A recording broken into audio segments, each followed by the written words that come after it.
Hello guys, I am Sachin Malik again with you. तो अब मैं आपके लिए इस वीडियो में लेके आया हूँ न्यूमेरिकल्स ऑफ रिफ्रैक्टिव इंडेक्स। इससे पहली वीडियो मैंने आपको समझाया था रिफ्रैक्टिव इंडेक्स क्या होता है, फॉर्मूले क्या होते हैं, सारे फॉर्मूले सारे कंसेप्ट मैंने क्लियर किए थे। अब मैं बताऊंगा न्यूमेरिकल कैसे आता है और उसे कैसे हम सॉल्व करेंगे। ठीक है, so let's start. The speed of light in diamond ये दे रखी है, यानी इसे मान लेते हैं, सॉल्यूशन करते हैं इसका।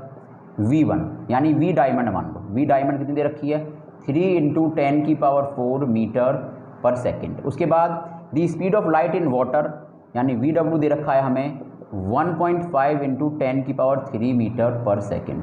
और हमसे पूछ क्या रहा है, वो पूछ रहा है find the refractive index of diamond with respect to glass, यानी हमसे पूछ रहा है N diamond with respect to glass.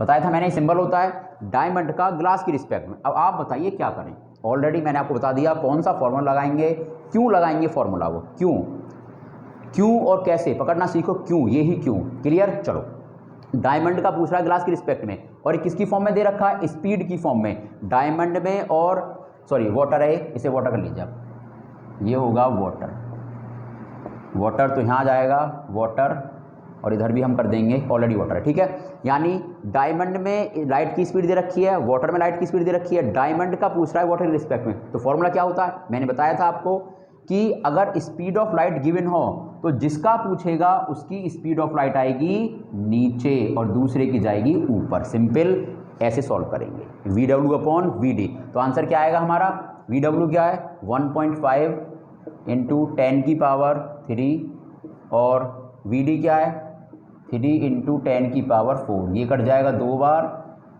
ये बचेगी ओनली 10, तो 1/20 इसका आंसर हमारा निकल के आएगा। 1/20 रिफ्रैक्टिव इंडेक्स होगा डायमंड का वाटर की रिस्पेक्ट में।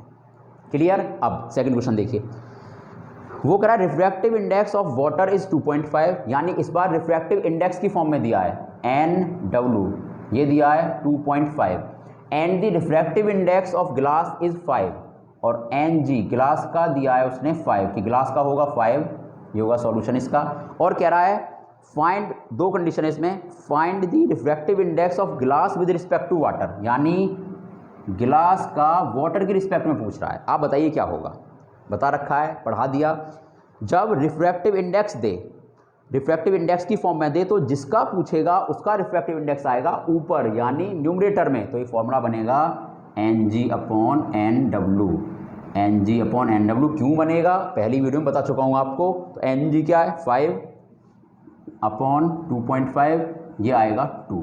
तो ग्लास का वाटर रिस्पेक्ट में क्या आया 2। अब इसका उल्टा पूछ सकता है, ये पूछता कि वाटर का बताओ ग्लास की रिस्पेक्ट में, तो बिना सॉल्व करे कुछ नहीं करना, इसको पलट देना है। तो 2 का रिवर्स क्या होगा 1/2। ऐसे यहाँ पे भी डायमंड का वाटर रिस्पेक्ट में पूछा है 1/20 आया, अब पूछे कि वाटर का डायमंड की रिस्पेक्ट में बताओ, पलट देंगे तो आंसर आएगा 20। आई होप कि आपको क्लियर हो गया होगा। एक क्वेश्चन और है इसमें, find in which medium the light travel faster, इनमें से कौन से मीडियम में लाइट फास्टर ट्रेवल करेगी। ठीक है, तो बेटा रेयर मीडियम में लाइट फास्टर ट्रेवल करती है, यानी जिसका रिफ्रैक्टिव इंडेक्स कम होता है उसमें लाइट फास्टर ट्रेवल करेगी। ठीक है, तो इसमें लाइट फास्टर ट्रेवल करेगी क्योंकि इसके कंपैरिजन में इसका रिफ्रैक्टिव इंडेक्स कम है, दैट इज 2.5।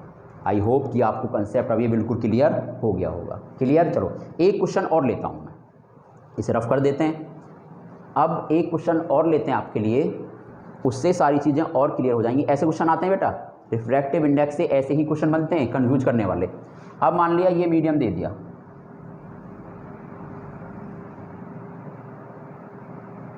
ये लाइट आई,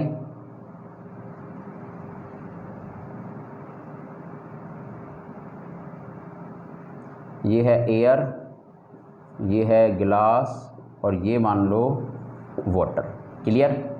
ये एंगल ऑफ इंसिडेंट 30, ये 45, ये 60 मान लो, ये 45। यहाँ पहले लाइट एयर से ग्लास में आई, फिर ग्लास से वाटर में जाएगी, नॉर्मल खींच लीजिए, ये मैंने मान लिया 30 डिग्री 30। ठीक है, ये डायग्राम दे दिया उसने। क्लियर। अब देखिए ये IR इंसिडेंट रे, और ये हो गया नॉर्मल। पहले लाइट कहाँ आई, एयर से ग्लास में, इस पॉइंट पे, फिर ग्लास से एयर में, ठीक है। अब आपसे पूछ रहा है कि रिफ्रैक्टिव इंडेक्स बताओ आप गिलास का एयर की रिस्पेक्ट में, यानी लाइट पहले से दूसरे मीडियम में आई है तो सेकंड का फर्स्ट की रिस्पेक्ट में क्या लगाएंगे, इसमें लगेगा स्नेल्स लॉ, यानी sine I upon sine R. तो क्या होगा, आई कितना 60, तो आ जाएगा साइन 60 अपॉन साइन 45। सॉल्व करिए थोड़ा सा। साइन 60 होता है √3/2, साइन 45 होता है 1/√2। ये इधर आएगा, ये ऊपर जाएगा, तो √3 इंटू √2/2 √6/2। ये आ गया रिफ्रैक्टिव इंडेक्स हमारा निकल के गिलास का एयर की रिस्पेक्ट में, ठीक है। ये तो आपको आता है निकालना। अब इसी डायग्राम से अगर मैं आपसे पूछूं मुझे बताओ वाटर का ग्लास की रिस्पेक्ट में, वाटर का ग्लास की रिस्पेक्ट में, अब इस मीडियम को भूल जाइए। अब आप ये देखिए कि लाइट ऐसे आ रही है, ये हो गई IR, और गिलास से वाटर में जा रही है, ठीक है। तो मुझे क्या चाहिए, सेकंड का फर्स्ट की रिस्पेक्ट में पूछ रहा हूँ, तो फिर से क्या लगाएंगे, sine I upon sine R। अब I क्या होगा, देखिए ये 45 है, ये थोड़ा डार्क कर लीजिए, तो अल्टरनेट इंटीरियर से ये एंगल भी क्या होगा 45। अब देखिए 45 इंसिडेंट एंगल और रिफ्रैक्टेड एंगल क्या है, वो है 30। तो इस कंडीशन में लगाएंगे हम G&W, यानी सेकंड का फर्स्ट की रिस्पेक्ट में, ये सारा भूल जाइए अब, तो वो होगा साइन I, यानी इसके लिए इन दोनों के इंटरफेस के लिए ये होगा एंगल ऑफ इंसिडेंस, ये होगा angle of refraction. Very good.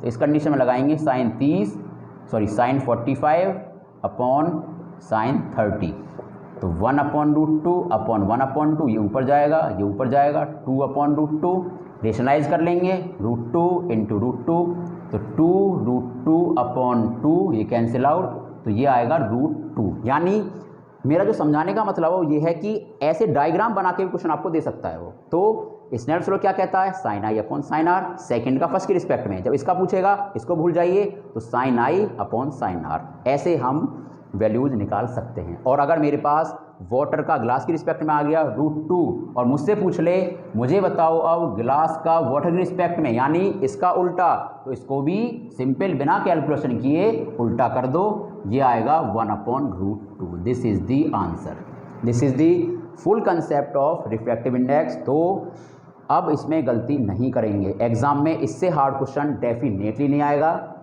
मैंने आपको सारी चीज़ें बता दी, ध्यान से समझना है, ध्यान से करना है। Thank you very much for watching my channel. Subscribe ना किया हो तो please subscribe and share more and more. Thank you. One more thing, क्यों का जवाब लेना सीखो, क्यों। क्लियर। Thank you.